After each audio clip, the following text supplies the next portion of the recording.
আমি নিতান্ত সাধু করুন, এই তোর মেয়ে তো আমাকে ঘরের মধ্যে ডেকে জড়িয়ে ধরে জয় রাধে জয় রাধে। খবরদার ভজ হরিবার উঠছে, আমার মেয়ের নামে আর একটা বাজে কথা বললে তোমার আমি পা দুটো ভেঙে ঘুরিয়ে দেবো। যাও যাও। ও যত দোষ এই নন্দ, বেরিয়ে যাও, বেরিয়ে যাও আমার বাড়ি থেকে। আর কখনো তোমাকে এই বাড়িতে দেখলে তোমার পা দুটো ভেঙে আমি ঘুরিয়ে দেবো। কার বাড়ি? কার বাড়ি থেকে তুই কাকে চালাচ্ছি রে ভগবান? কার বাড়ি মানে? 10,000 টাকা দিয়ে এই ভিটে বাড়িটা আমার নামে সেই টাকা বলবে শুনি আমি আর ভাসবো। 50,000 টাকা হয়ে গেছে। 50,000? হ্যাঁ এই যে তোর কোথায় আছে? 6 মাসের মধ্যে এই ভিটে বাড়িটা খুব ভাবে সমস্ত টাকা দিয়ে না দিলে এই ভিটে বাড়িটা আমার হয়ে যাবে। জয় রাধে। এই শালা ভজ হচ্ছে সাদা কাগজে সই করিয়ে তুমি আমার পাঞ্জাবি লাগানি শেষ হয়ে গেছে। ভাই আমার 50,000 টাকা, এই 50,000 টাকা ছড়িয়ে না দিলে গোড়ায় ধরে বাড়ি থেকে বের করে দেবো। সুখে থাকতে বুকে নয়, বিপদে পড়লে কাঁদে। জয় রাধে জয় রাধে। মাত্র 10,000 টাকা বিনিময়ে হয়তো আমার লাখ টাকা সম্পত্তি নিয়ে যাবে। আর ভজ হরিবার উচ্ছিল আমাদের পথে নামিয়ে দেবে, আর পথের মাঝে নিরন্তর নিরুৎসাহ ঈশ্বর তুমি আমার কি করবে? করবো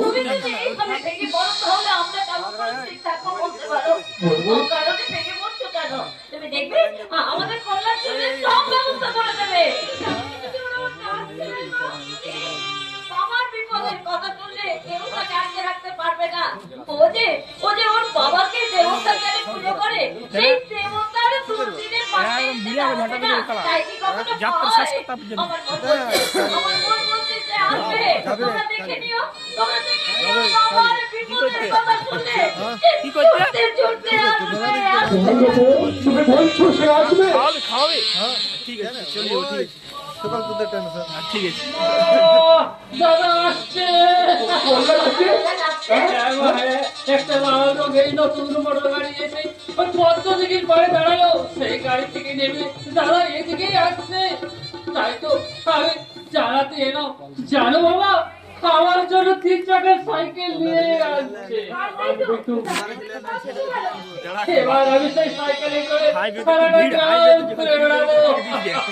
আচ্ছা তুই পায়েস বানাবে তো? আর তোরা দুই ভাইয়ের একসঙ্গে বসে পায়েস খাবি কেমন?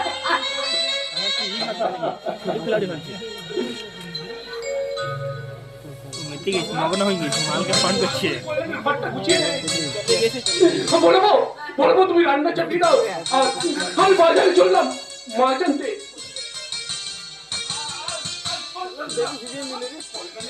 আমরা দিনরাত চোখে জল ফেলতাম ওর জন্য যে ঠিক মতো খেতে ঘুমাতে পারতাম না।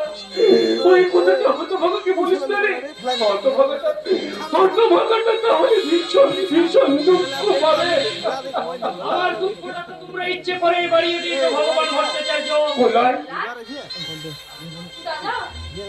তুই ফিরে এসেছিস বাবা। আমি তো ভেবেছিলাম তোকে ওরা আসছে। কল্যাণ বাবা ভাই থামো। কল্যাণ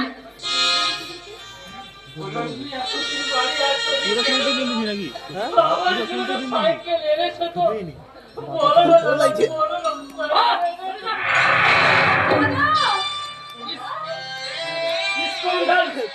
দিলি তো প্যান্ট শার্টটাকে নোংরা করে। দাদার মতো দেখতে লোকটা কে লোক নয় রে, ও যে তোর দাদা রে দাদা। ওই লোকটা আমার দাদা নয়, দাদা হলে ওই লোকটা আমায় এভাবে ধাক্কা মেরে ফেলে দিত না। সে আমায় আদর করে কাছে টেনে নিয়ে বলতো ওরা আমার শ্বশুরানি বলছে তোরা কে জন্ম তাতে রক্ত, আর সেই রক্তের বন্ধন কখনো ছিন্ন হবে না, কখনো ছিন্ন হবে না।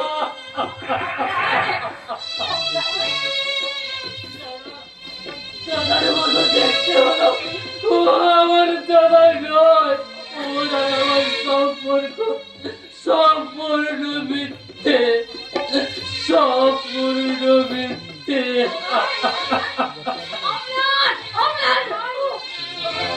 কল্যাণ ওই পঙ্গ ছেলেটাকে ছোঁয়া লেগে তো তাদের পেঞ্জামাটা মহিলা হয়ে গেল না রে বাবা। দাঁড়া দাঁড়া দাঁড়া, তোর জন্য একটু নতুন কাপড় এনে তোর পেঞ্জামার মহিলাকে পরিষ্কার করে দিচ্ছি বাবা। দাঁড়া, আমার মনের মধ্যে যে ময়লাটা তুমি জমিয়েছো সেটা কি করে পরিষ্কার করবে বাবা? মনের ময়লা কি বলছিস তুই কল্যাণ? হ্যাঁ? আমায় ডাক্তারি পড়াতে গিয়ে দেখি তুমি সমস্ত সম্পত্তি বিক্রি করতে বাধ্য হয়েছো, ভিটে বাড়িটা পর্যন্ত বন্ধক দিয়ে ফেলেছো। তা আমার পড়ার জন্য কত টাকা খরচ হয়েছে বাবা?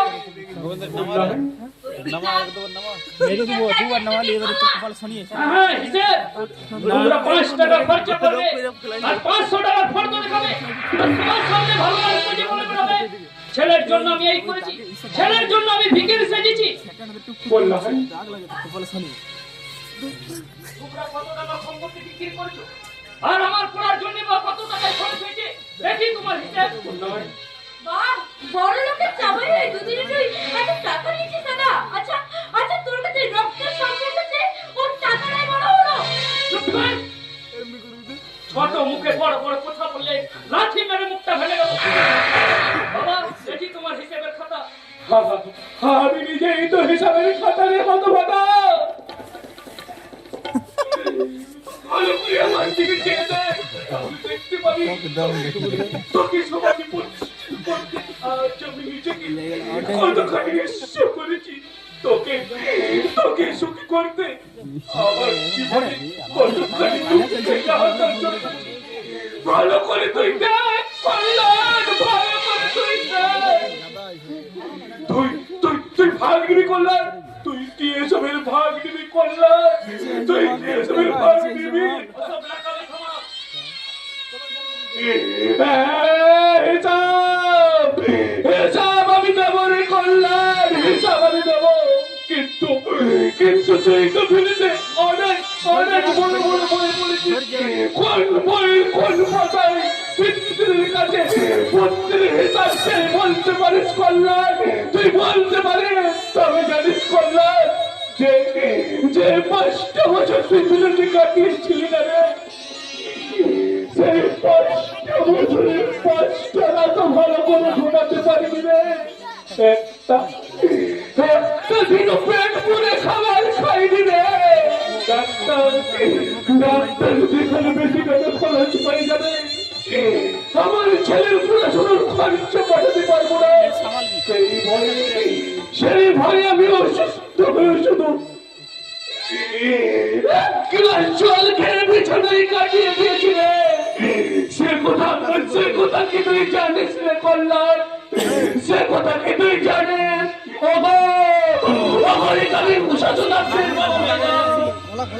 আমরাও যেন আমার মতো পুত্রের কাছে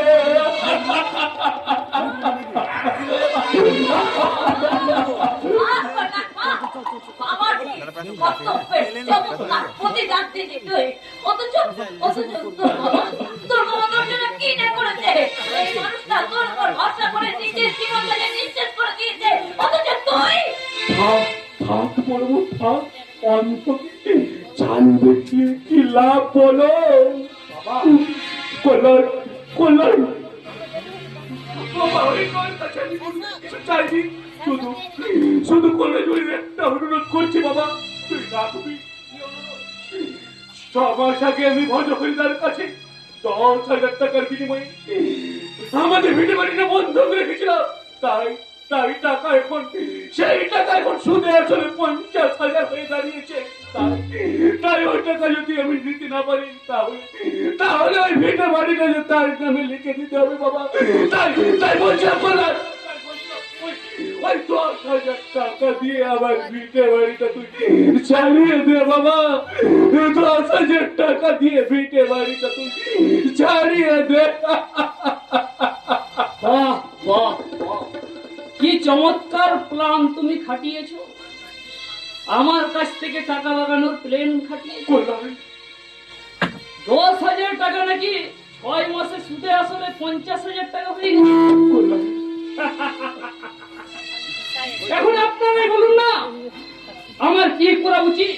এ বাবা নাম মিথ্যাবাদী বলবঞ্চ আর চোখ মুখ ছোট লোকটার মুখটা জুতো মেরে ভেঙে দেওয়া উচিত নয়।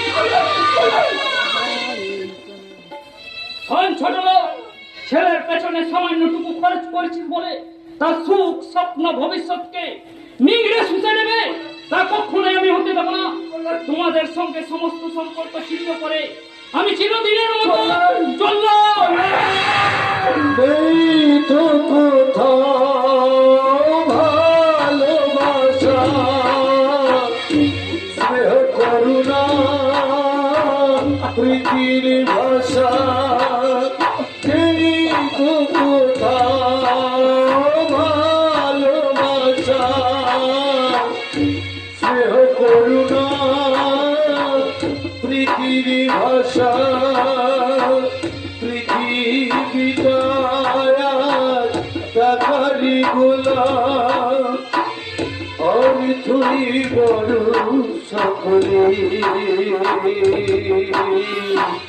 পরাজি ভাই গো সংসার করি গো সবাই নিজে নিজে।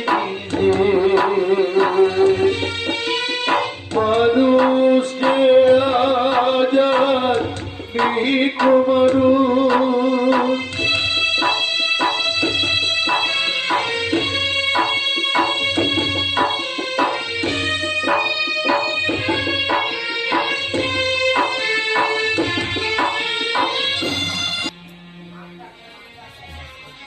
বাঁচতে দেবে না, আর ওরা আমায় বাঁচতে দেবে না।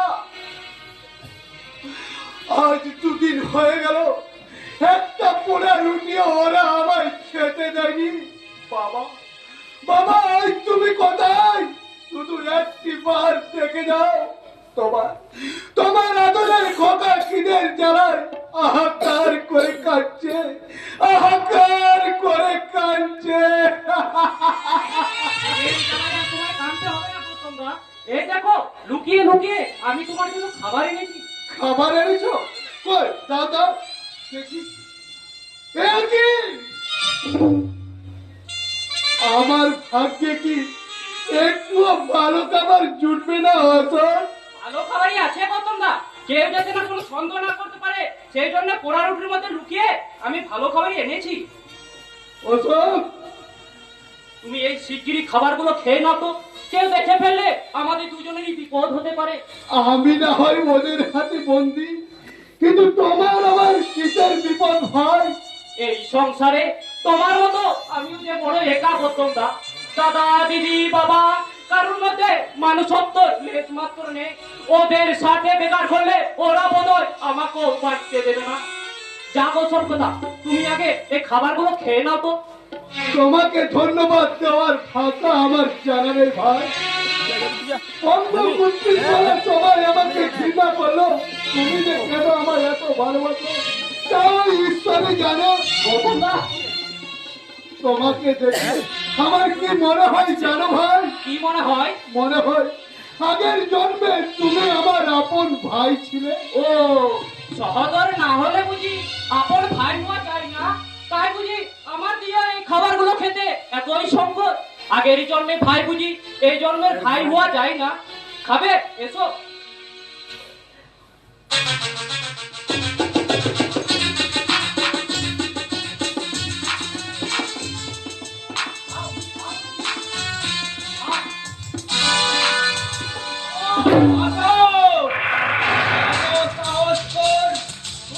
আমার নিষেধ করতাম খাবার পাইনি। এত মহাপাপ সাহস তুমি পেলে কোথায়? তোর প্রশ্নের জবাব আমি দেব না। দেবে আমার হাতের এই চাবুক। এবার এবার কি হবে তোমার? এই চাবুকটা তোমার পিঠে বসে দিই, তোমার সম্মানটা থাকবে তো? অশোক, ভয় নেই দাদা, ভয় নেই, তা আমি করবো না। কুকুরের পায়ে কুকুর করেছে, কামড় খেয়েছে পায়, তাই বলে কি কুকুরকে কামড়ানো মানুষের শোভা পায়? ঠিক, দাদা, ঠিক।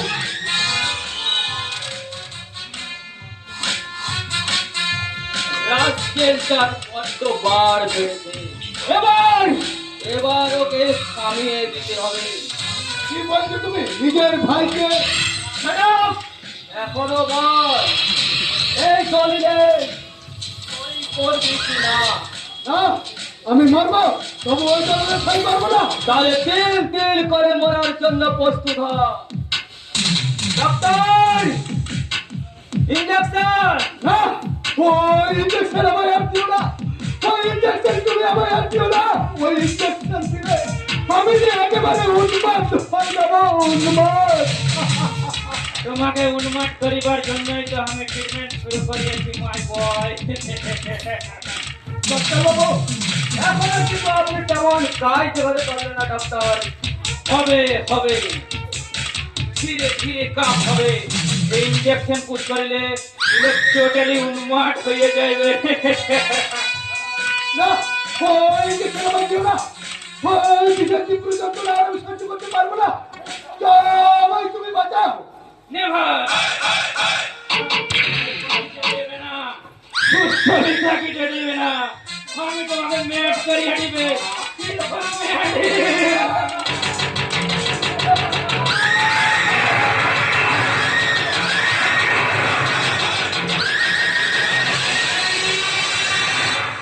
ও বোধহয় জ্ঞান হারিয়ে ফেলেছে ডাক্তার, ওকে ওর করে পৌঁছে দেবো।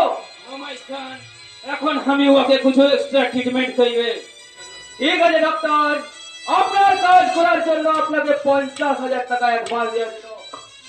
যত শীঘ্রই আপনি কাজ দেখাবেন তত শীঘ্রই পেয়ে যাবেন আপনার কাছে 50,000 টাকা। কাজ আমি দেখাবো সিম, আর এমন কাজ দেখাবো যা দেখে তোমরা সবাই একেবারে তাজ্জব করে যাবে, তাজ্জব।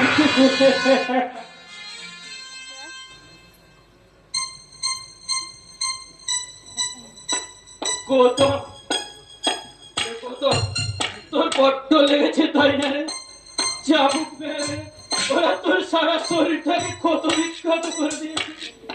কিন্তু কিন্তু বলি কি বল, আমি তো এসেছি রে, আমি থাকতে কেউ তোর কোনো ক্ষতি করতে পারবে না। আরে বাবা, অন্তত কিছুক্ষণের জন্য তুই একটু শান্তির ঘুম ঘুমো। ওরে ওরে, আমি যে তোর না, আমি তোর কেউ নয়, আমি এখানে এন্টনি, পাগলা ডাক্তার এন্টনি। এ কি? আমি কোথায়? আমি না, আমার ইঞ্জেকশন দেবে না। আমি বাঁচি না। আমি আমি যদি আপনার নিজের ছেলে হতাম, তাহলে তাহলে কি আপনি পারতেন এভাবে আমার সর্বনাশ করতে? বলুন না, পারতেন doctor Babu? Stop it, stop it. Doctor বাবু, জানো গোটা, তোমার মতো আমার একটা ছেলে ছিল, বহুত বছর আগে আমার ওয়াইফ মরিয়া গিয়েছে। তাই তো আমার একমাত্র খোকা ছাড়া এই সারা দুনিয়ার কেউ ছিল না, কেউ না। আপনার খোকা বুঝি মারা গেছে? না, আমার খোকা বেঁচে আছে, আজও আমার অন্তরে আঁকা হয়ে আছে তার করুণ মূর্তি। হয়তো হয়তো আমার খোকা করুণ দৃষ্টিতে আমার দিকে তাকিয়ে যেন বলছে, ডাক্তার বাবু, আপনার কণ্ঠস্বর এমন করে পাল্টে গেল কেন? আপনার মুখের ভাষা কোথায় গেল? কে কে আপনি বলুন তো, সত্যি করে বলুন তো, আপনি কে? Stop you, I say stop you. Doctor বাবু, আমি অ্যান্টনি আছে, পাগলা ডাক্তার অ্যান্টনি, তোমার ট্রিটমেন্ট করাই আমার ডিউটি আছে। আপনি কি তাহলে আমার বাঁচতে দেবেন না ডাক্তার বাবু? Don't be nervous my son. সবাই জানে আমি তোমাকে উন্মাদ করতে আসিয়েছি, but it's not the correct. তাহলে তাহলে ওই বিষাক্ত ইঞ্জেকশন? বিষাক্ত নয় গৌতম, ও ভিটামিন ইনজেকশন আছে, বাট পয়জন ভাবিয়া তুমি নার্ভাস হইয়া সেন্সলেস হইয়া যাও। গৌতম, ডাক্তার বাবু, আমি তোমাকে বাঁচাইবে গৌতম, ওই শয়তান কিংস ব্লাডের হাত হইতে উদ্ধার ভি করিবে। বাট মাই সান, তোমাকে আমার সহিত বহুত অ্যাক্টিং করতে হইবে। একটি হ্যাঁ, আজ হইতে তুমি উন্মাদের অ্যাক্টিং করিবে, সবার সামনে আবুল টাবুল কথা বলিবে, সবাই জানিবে কি তুমি উন্মাদ হইয়া গিয়েছো। আর ডাক্তার বাবু, আর আমি যখন ইনজেকশন পুশ করিব তখন তুমি চিৎকার করিতে করিতে সেন্সলেস হইবার ভান করিয়া পড়িয়া থাকিবে। ওকে? ডাক্তার বাবু, আপনি মানুষ নন, আপনি দেবতা। তাই তাই আপনার মতো চরণে জানাই আমার শত কোটি প্রণাম, শত কোটি প্রণাম।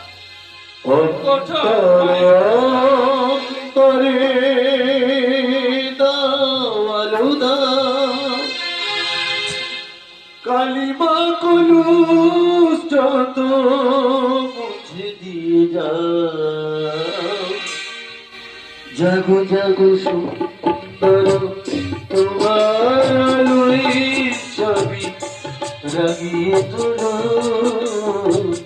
নতুন প্রভাত জাগো সময়ের হলো, জাগো নতুন প্রভাত জাগো সময়ের হলো।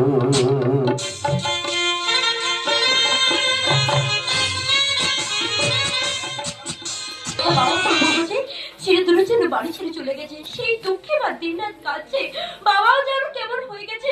আমি আমি কাকে সান্ত্বনা দেবো? আমি তো নিজেই একটা দুঃখের পার বুকে নিয়ে দাঁড়িয়েছি, আমি কাকে সান্ত্বনা দেবো? কল্যাণের জন্য তুই কেন কাঁদছিস রে হতভাগী? কার জন্য কাঁদতে পারে? বয়ে গেছে, সে কি মানুষ? সে যদি মানুষ হতো তাহলে তোরা আমাদেরকে সবাইকে এইভাবে কাঁদিয়ে সে পালিয়ে যেতে পারতো না। মা পালাবেই তো আছে তার স্বার্থের ঘর, সুখে সত্যে ভরে গেছে। এখানে থাকলে আমাদের সবাইকে সেই সুখের ভাগ নিতে হবে যে। তুই বলতে পারবা তোর বাবা কল্যাণের জন্য কি না করেছে বলতো? তাকে একটু ভালো খেতে দেখেছিস? তাকে একটু ভালো পড়তে দেখেছিস?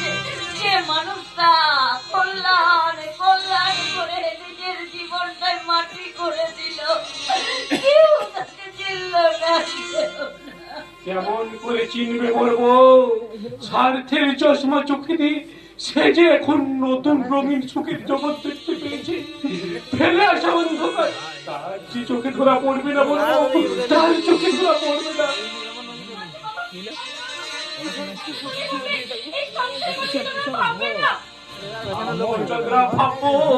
এই সংসারের কথা তো আমাকেই ভাবতে হবে রে মা। আমি তো এই সংসার সমুদ্রের একমাত্র কান্ডারি। যতই ঝঞ্ঝে, যতই তুফান আসুক, এই তরি তো আমাকে পার করতে হবে রে মা।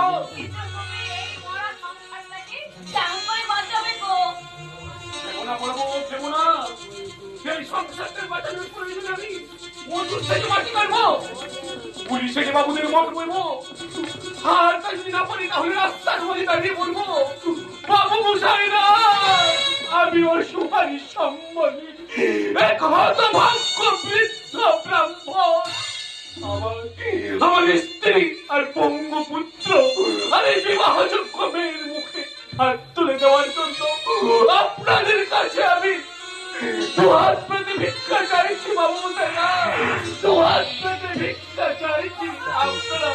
আপনারা আমাকে একটি করে টাকা পয়সা ভিক্ষা দিন বাবু মশাইরা, একটি করে টাকা ভিক্ষা দিন। ওই রাস্তায় গিয়ে হাত পেতে দাও, অনেক ভিক্ষে পাবে। অজগরিদা তুমি? হ্যাঁ আমি। এই দুদিনের আমার 50,000 টাকা দিয়ে দাও। তুমি আমায় সহ্য করো। কিন্তু কিন্তু এত টাকা আমি কোথায় পাবো ভজহরি দা? কার কাছে পাবো? কোথায় পাবে আর কার কাছে পাবে তা তো আমার জানার কোনো প্রয়োজন নেই ভাইয়া। এই 6 মাসের জন্য আমি দিতে পারি না, আমি তোমাকে দেখবে আর টাকা চাইতে টাকা চাই, দিতে পারবে তো দাও, নইলে বাড়ি ছাড়ো।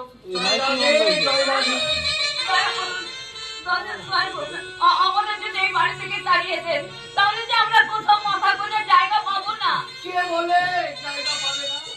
তোমাদের মতো কত ভিখারি ওই ফুটপাতে কোনো না কোনো ফুটপাতে ঠিক জায়গা পেয়ে যাবে।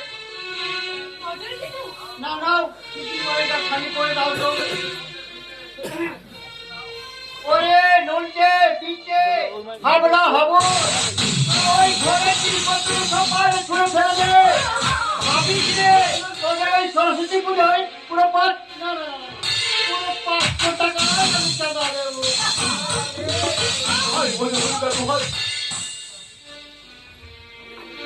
এর মধ্যে আমি যেমন করে পারি আমি তোমার সমস্ত টাকা শোধ করে দেবো ভজহরি দা। আমি তোমার জয় মহাদত্তা।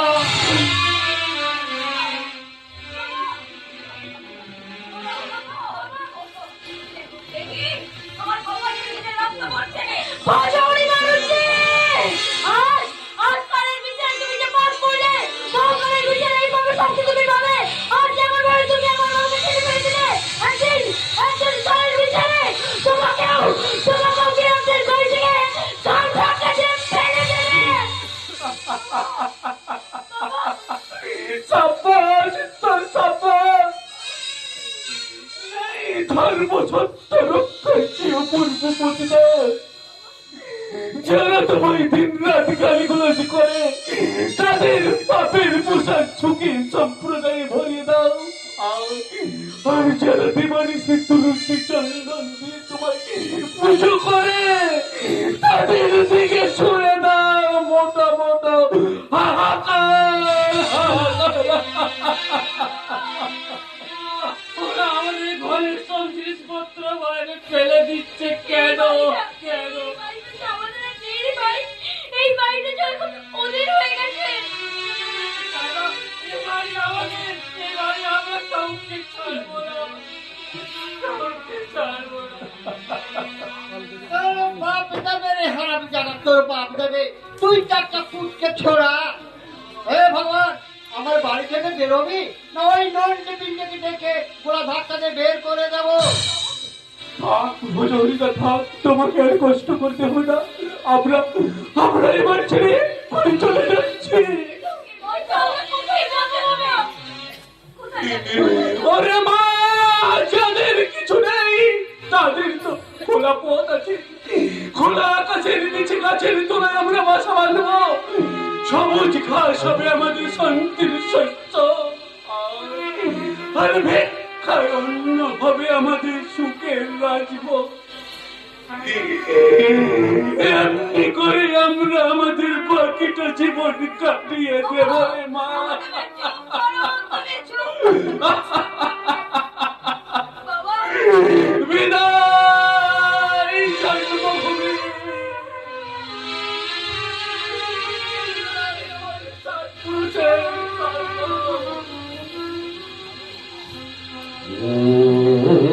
দেবতা যাবার বেলা বিদায় খোদা, তুমি দেবতা যাবার বেলা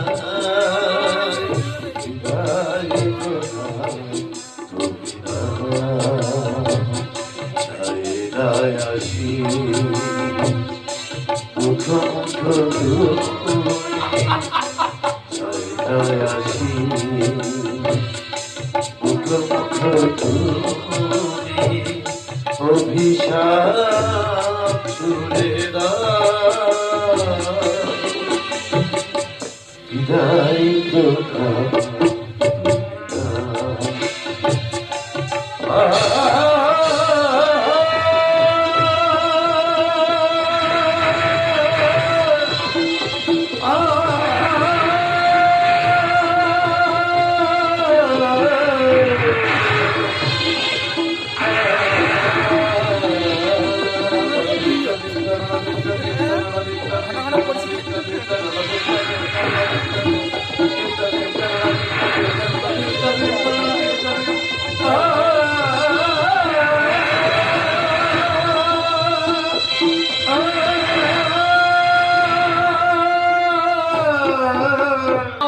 করব, আমি গলায় দড়ি নেব, বাতাসি বাতাসি রে তোর মনে ছিল আমার ভালোবাসার জল ঢেলে শেষে তুই ওই কাঞ্চার সঙ্গে পশ্চিম নষ্টি শুরু করলি বাতাসি। তোর জন্য তোর এই লক্ষিন্দর যে কাল সাপেরও কামড় খেতেও রাজি ছিল। কেন না গুরু, কেন না? তোমার কান্না দেখে আমার বুকটা একবারে ফেটে যাচ্ছে গুরু।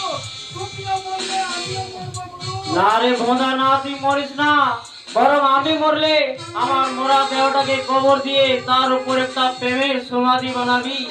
আমার বাতাসি যদি কখনো আমার সেই সমাধির উপর দীপ জ্বালাতে আসে, সেদিন আমি স্বর্গ থেকে করুণ সুরে বলবো, কি করে তোকে বলবো তুই কে আমার, আয়নার সাথে চলবো সব পারা পার, মনে আস্তারাতে তোর কাছে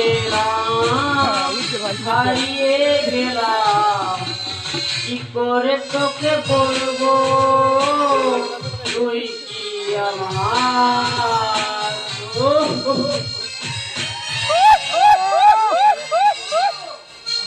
তুমি শান্ত হও গুরু, তুমি শান্ত হও। এই মদ খেতে খেতে মরবো, মদ খেতে খেতে আমার কলেজাটা ফেটে যাবে, ফুসফুস বাস্ট হয়ে যাবে, এমনি করে আমি মরবো। আরে কান্না না, আর কাঁদছি না। এইভাবে চলবে রে, তুই যে মরে যাবি রে। 100 বার মরবো, 1000 বার মরবো। আরে তুই বললে আমি যে মনে প্রাণে বিধবা হয়ে যাবো রে বাবা। বিধবা? ওরে বোঁদা, তুই শুনতে পাচ্ছিস? আমি মরলে ও নাকি বিধবা হয়ে যাবে? না রে বাতাসি, তোকে বিধবার হাত থেকে আমি নিজেই বেঁচে উঠলাম। তোমার ভাগ্য ফিরে গেল গুরু। আবার তোমার বাতাসে ঘুরে ঘুরে আবার তুমি তোমার বেহুলাকে পাবই তো।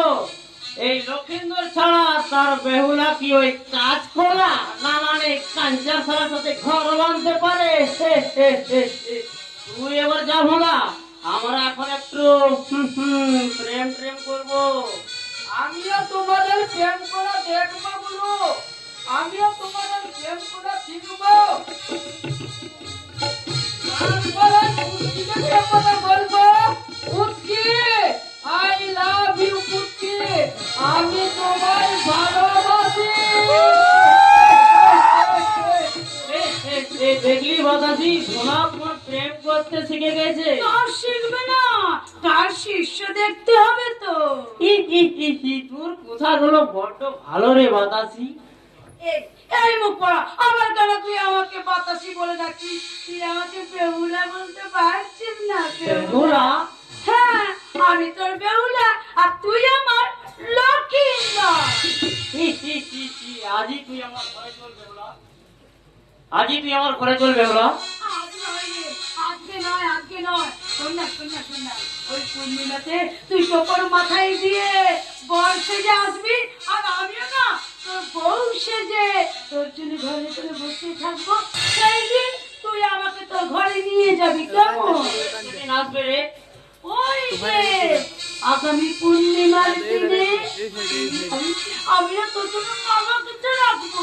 তুই মালা কিছু রাখবি, কেমন? বাবু মশাইয়া, আগামী পূর্ণিমারে বেহুলার সঙ্গে আমার বিয়ে, আপনাদের সকলের নিমন্ত্রণ। আর এ মেয়েরা, তোমরা হয়ে যাবে কোনে 31 কেমন?